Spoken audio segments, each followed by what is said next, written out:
what abilities do the Andromedans possess that exceed those of Earth humans? You mentioned telepathy. Well, see, that's an interesting question, and I don't know that I necessarily like the way you put it.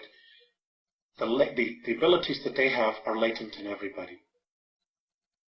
They just haven't lived in a society that has been screwed with like we have been here. They're all telepathic, they're all clairvoyant, they're all healers because they're taught all of the sciences. They're whole. I guess that's the only way that I can put it to you, is that they're completely whole. Every soul knows who they are, they know who they've been, they know what their reincarnational past has been. They as a soul have a personal agenda, which every time they incarnate they're consciously aware of. So they know where they're going. They see improvement in themselves life after life after life. We, if we hadn't been so screwed with here, would have the same abilities. We could very much be where they are. But we've been manipulated incredibly for the last 5,700 years on an intense level every day. Our real manipulation really started about 14,000 years ago, when the Orion group started manipulating our DNA structure. So it isn't that they're better, because they're not. We're just different. We're a little bit behind than they are because of our manipulations here. But the real bottom line here is we're all spirit. We contain a soul. That soul is a part of all that is.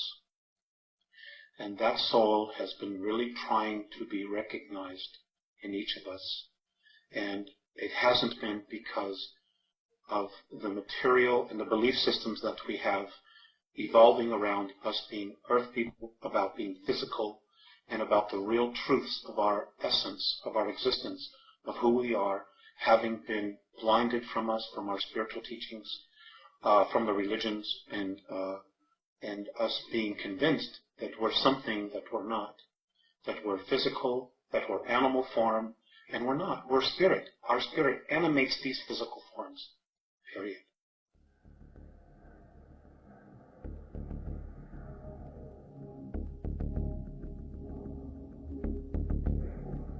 Now, the serpent race has apparently been here a very long time, long before the genetic experimentation by different extraterrestrial groups took place.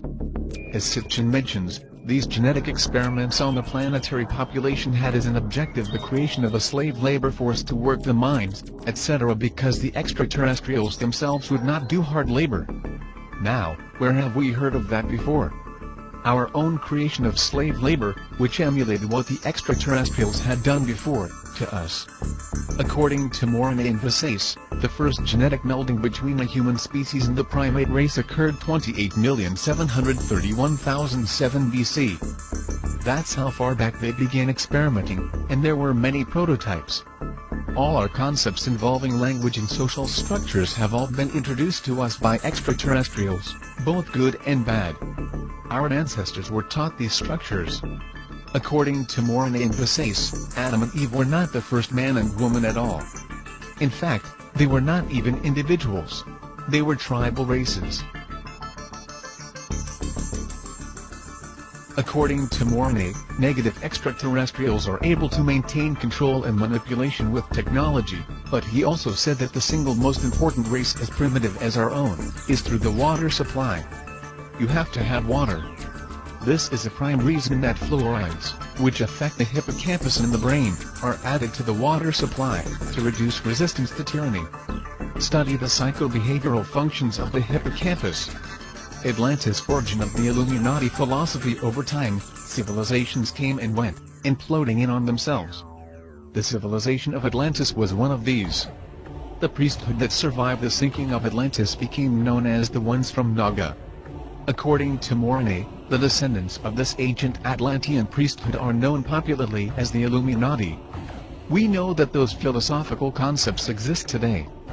Unfortunately, the main concept is that the needs of the few outweigh the needs of the many. I seriously have a problem with that. Human war and defense orientation draining the planet on fear. Morally, told me this in 1991. In your time and space, the expression of fear will be a challenge to you all. For any of you to be in fear, you lack a clear understanding of most situations. We have observed that your world is at a most confused point in your history and evolvement. We understand your remarkable drive and commitment to being alive. We, however, are not in understanding of your need to create tools of death, expecting that they will keep all in a space of understanding and peace.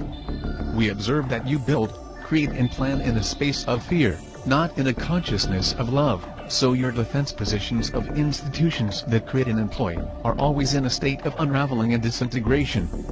We share this because they drain you and your earth of energy, both spiritual and material. Fear always has to feed.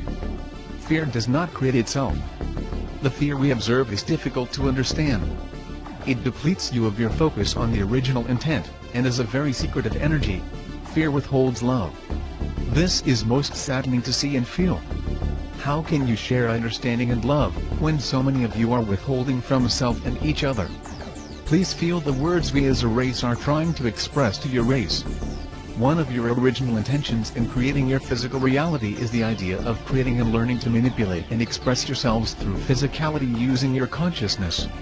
It is your consciousness that the isness has given you, and in fact all things that bear spirit. It is this gift that has been clouded, and most importantly, clouded by fear. This creation is completely irrational to whom all of you are. We have come to understand that withholding love only creates perpetual disintegration. We have discovered in our own galaxy the ruins of vast races, achieving recognition, that have ceased to exist. They destroyed themselves simply because they withheld love, and drained the very life force out of their intent, and imploded and destroyed their self-creation. The first projection of fear is denial, an emotion of incredible restriction. Denial and fear result in the complete opposite of the reality it claims to be. Fear is based, from our perspective, on a misunderstanding of one's own worth and security.